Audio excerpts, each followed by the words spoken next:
ഇവിടെ പേഴ്സൻറ്റേജിൻ്റെ ഒരു പ്രോബ്ലമാണേ. ഇവിടെ A is 12.5% less than the share of B ആണ്. അപ്പം 12.5ൻ്റെ ഫ്രാക്ഷണൽ വാല്യൂ അറിയാം 1/8 ആണ്. അപ്പം ഇവിടെ 4 പേരുണ്ട്, എ ഉണ്ട്, ബി ഉണ്ട്, സി ഉണ്ട്, ഡി ഉണ്ട്. Okay, A B C D. A is 12.5% less than B ആണ്. അപ്പം ബിക്ക് 8 വന്നു കഴിഞ്ഞാൽ എ 7 ആയില്ലേ, 1 കുറയുക. അടുത്ത് ഷെയർ ഓഫ് ബി ഈസ് 40.2/7. 42/7% എന്ന് പറഞ്ഞാൽ 1/7 ആണ്.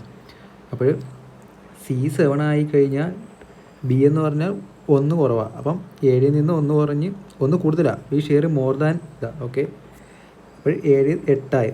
അപ്പോൾ നമുക്ക് ആ റേഷ്യോ ചേഞ്ച് ചെയ്യേണ്ട ആവശ്യം വരുന്നില്ല. അടുത്ത് C, share of C is 25% less than share of D ആണ്. അപ്പോൾ 25%ൻ്റെ ഫ്രാക്ഷണൽ വാല്യൂ 1/4 ആണ്. അപ്പം ഡി 4 ആയിക്കഴിഞ്ഞാൽ സി 25 ലെസ് അല്ലേ. അപ്പോൾ 4 × 25 വെച്ചാൽ 1 ലെസ് ആണെങ്കിൽ ഇവിടെ 3 ആയി. ഇനി ഈ രണ്ട് ഇതിലും കോമൺ ആയിട്ട് വരുന്നത് ഇതാണ് അല്ലേ. അപ്പോൾ അത് ഈക്വലാക്കുക. അങ്ങനെയാണെങ്കിൽ നമുക്ക് ഈ റേഷ്യോനെ 3 കൊണ്ട് മൾട്ടിപ്ലൈ ചെയ്യണം, ഇതിനെ 7 കൊണ്ട് മൾട്ടിപ്ലൈ ചെയ്യണം. ഓക്കെ, അങ്ങനെയാണെങ്കിൽ 3 കൊണ്ട് മൾട്ടിപ്ലൈ 21, 24, 21. ഇവിടെ 7 കൊണ്ട് മൾട്ടിപ്ലൈ ചെയ്യുമ്പം ഇവിടെ 21 ആയി, ഇവിടെ 28 ആയി.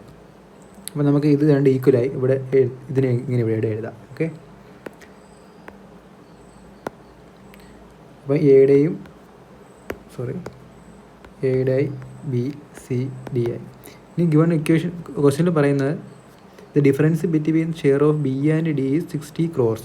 അപ്പം difference between B and D എന്ന് പറഞ്ഞാൽ ഇതല്ലേ, ഇതിൻ്റെ ഡിഫറൻസ് എന്താ 4 ആണ്. അപ്പോൾ 4ൻ്റെ റേഷ്യോയുടെ വാല്യൂ ഏതാ 60 crore എന്ന് വെച്ചാൽ ഇൻറ്റു 4 അല്ലേ ചോദിക്കുന്നത്. Then find the share of എയുടെ ഇതെന്താ ഇൻറ്റു 4 ചെയ്യണ്ടേ, 84 crores.